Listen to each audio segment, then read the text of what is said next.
चूनागढ़ राज्य में भैरव सिंह का शासन हुआ करता था। चूनागढ़ राज्य में ही कलुआ नाम का एक मूर्तिकार रहता था। चूनागढ़ राज्य में ही हरिया नाम का एक मूर्तिकार रहता था। हरिया मूर्तियां बनाने में निपुण था। उसकी बनाई हुई मूर्तियों के चर्चे दूर दूर के राज्यों तक फैले हुए थे। एक दिन हरिया मूर्तियां बनाने के लिए अपनी दुकान पर जा रहा था कि तभी उसका मित्र रास्ते में मिल गया। मित्र बोला, आजकल देख रहा हूं मूर्तियां बनाने में तुम कुछ ज्यादा ही व्यस्त चल रहे हो। हरिया बोला, तुम तो जानते हो मैं सारा दिन मेहनत से मूर्तियां बनाता हूं, मगर मेरी बनाई हुई मूर्ति एक भी नहीं बिकती। मित्र बोला, तुम्हारे हाथ की बनाई हुई मूर्तियां भी जरूर बिकेंगी, बस तुम्हें थोड़ी सी मेहनत करने की जरूरत है। तुम्हें अपनी बनाई हुई मूर्तियों के रंगों पर ध्यान देना चाहिए। तुम्हारी कारीगरी तो अच्छी है, बस तुम रंगों पर थोड़ा सा ध्यान दे दो तो तुम्हारी बनाई हुई मूर्तियां भी कमाल की बन जाएंगी। हरिया बोला, शायद तुम बिल्कुल सही कह रहे हो। अब से मैं और ज्यादा मेहनत करूंगा और तुम्हारे बताए हुए अनुसार रंगों पर ध्यान केंद्रित करूंगा। मित्र ने कहा, यह हुई ना बात, और फिर मैं तो तुम्हारी मदद के लिए हमेशा तैयार रहता हूं। हरिया ने कहा, ठीक है बिलुआ, अब मैं चलता हूं। इतना कहकर हरिया अपनी दुकान पर चला गया। कई महीने ऐसे ही बीत गए। एक दिन भैरव सिंह के सैनिक हरिया की दुकान पर आकर रुक गए। सैनिक बोले, क्या तुम्हारा ही नाम हरिया है? हरिया बोला, जी मेरा ही नाम हरिया है। हरिया बोला, हमारे महाराज भैरव सिंह अक्सर आम आदमी का भेष बदलकर अपनी प्रजा का हाल चाल मालूम करते रहते हैं। एक दिन राजा की नजर तुम्हारी बनाई हुई मूर्तियों पर पड़ी, जो उन्हें बहुत पसंद आई। कुछ दिनों बाद भैरव सिंह अपने राज्य में एक बहुत बड़ा समारोह करवाने वाले हैं। तुम्हें भैरव सिंह के लिए एक ऐसी मूर्ति बनाकर तैयार करनी होगी जो बिल्कुल इंसानों जैसी लगे। याद रखना, मूर्ति एक सुंदर युवती की होनी चाहिए।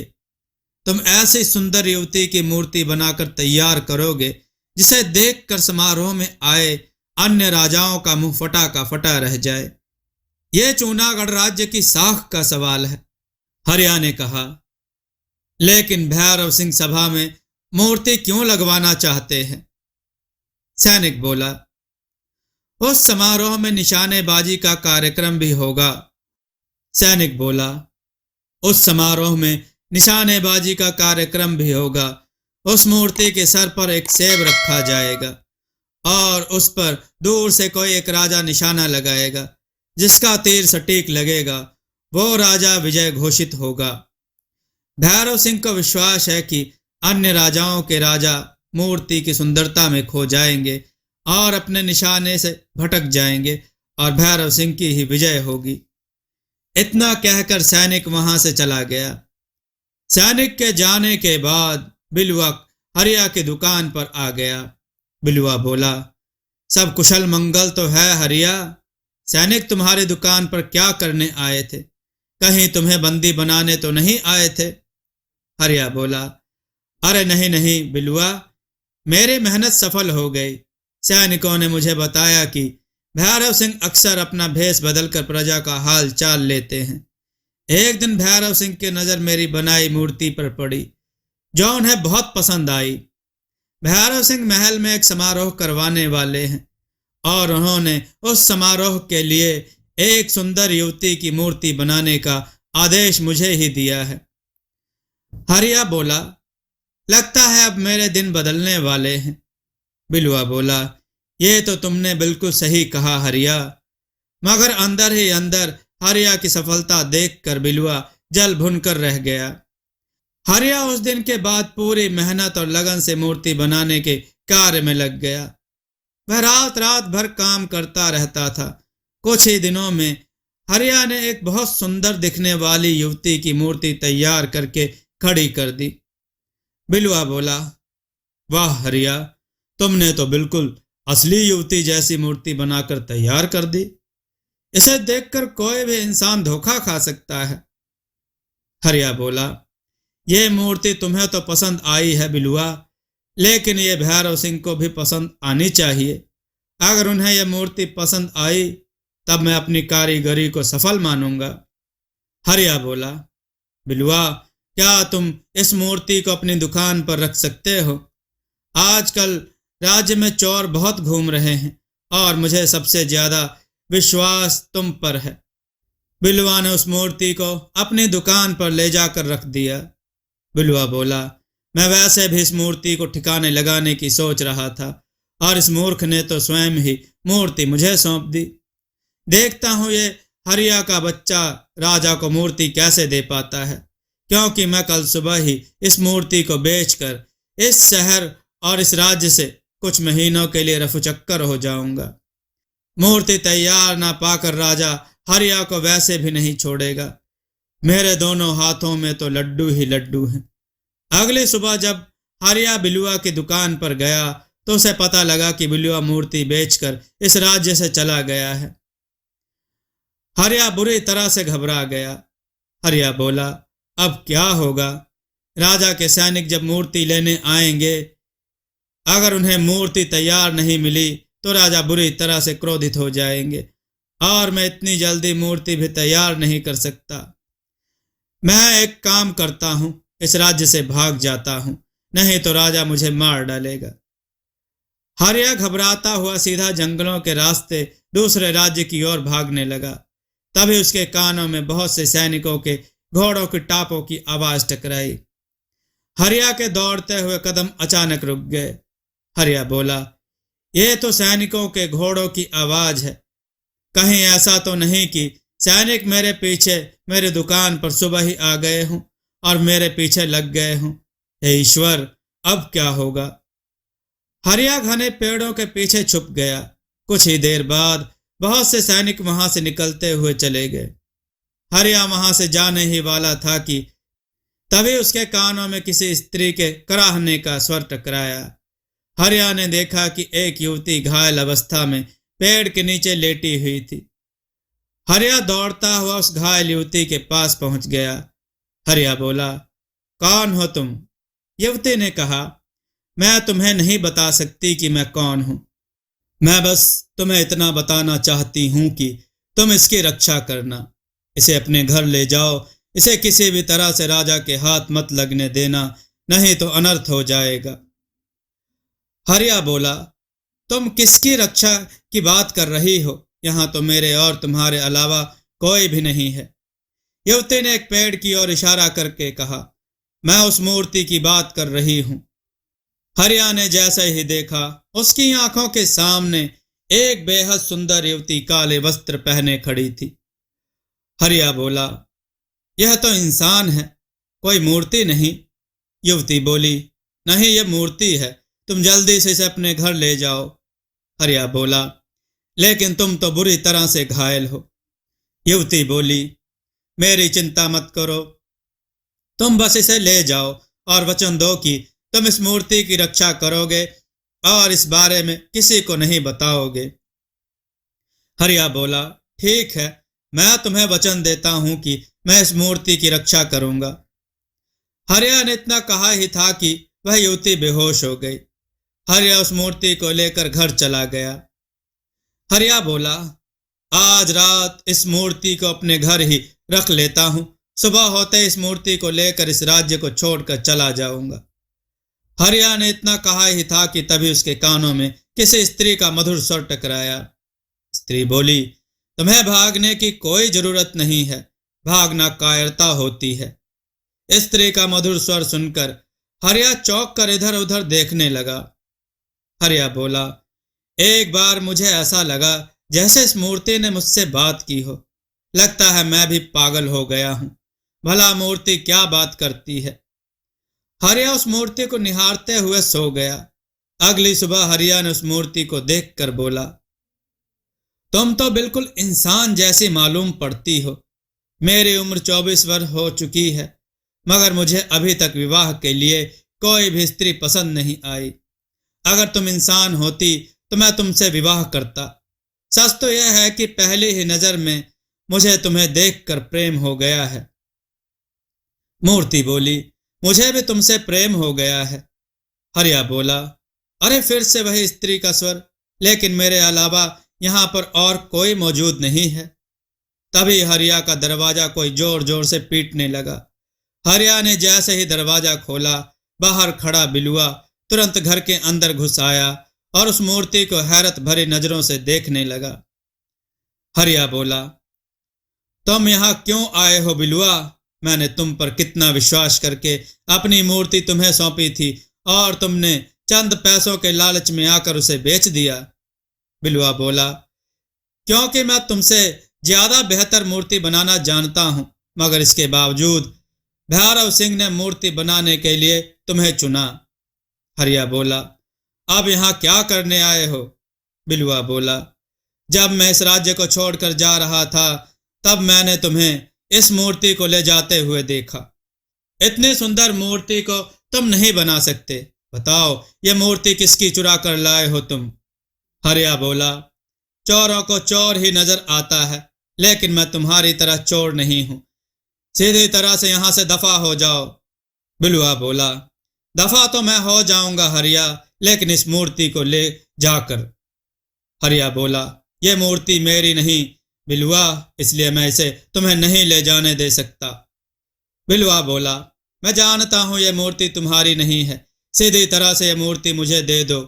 हरिया, नहीं तो मैं सैनिकों को यह बतलाऊंगा कि तुमने लालच में आकर राजा के साथ विश्वासघात किया है। इतना कहकर बिलुआ मूर्ति की तरफ जैसे ही गया, अचानक से मूर्ति की आंखों से रंग बिरंगी किरणें निकली और देखते ही देखते बिलुआ के शरीर में आग लग गई और वह वहीं पर मर गया।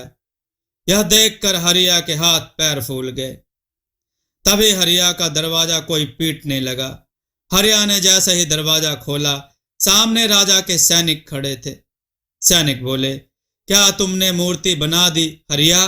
कल समारोह प्रारंभ होने वाला है, तुम्हें इसी समय वो मूर्ति हमारे साथ राजमहल लेकर चलना है। हरिया बोला, मैं क्षमा चाहता हूं, राजा के आदेश पर मैंने एक सुंदर युवती की मूर्ति बनाकर तैयार की थी, लेकिन बिलुआ उसे बेचकर भाग गया। सैनिक बोले, झूठ बोलते हो तुम। मैं तुम्हारी दुकान पर गया, तुम्हारे दोस्त बिलुआ ने बताया कि तुमने उस सुंदर मूर्ति को लालच में आकर किसी दूसरे राज्य में बेच दिया। तुम्हें इसका दंड मिलेगा, और तुमने अपने दोस्त बिलुआ को भी मार डाला। हरिया बोला, बिलुआ झूठ बोल रहा था और मैंने बिलुआ को नहीं मारा। सैनिक बोले, लेकिन सच तो तुम भी नहीं बोल रहे हो हरिया, मूर्ति तो मेरे सामने खड़ी है।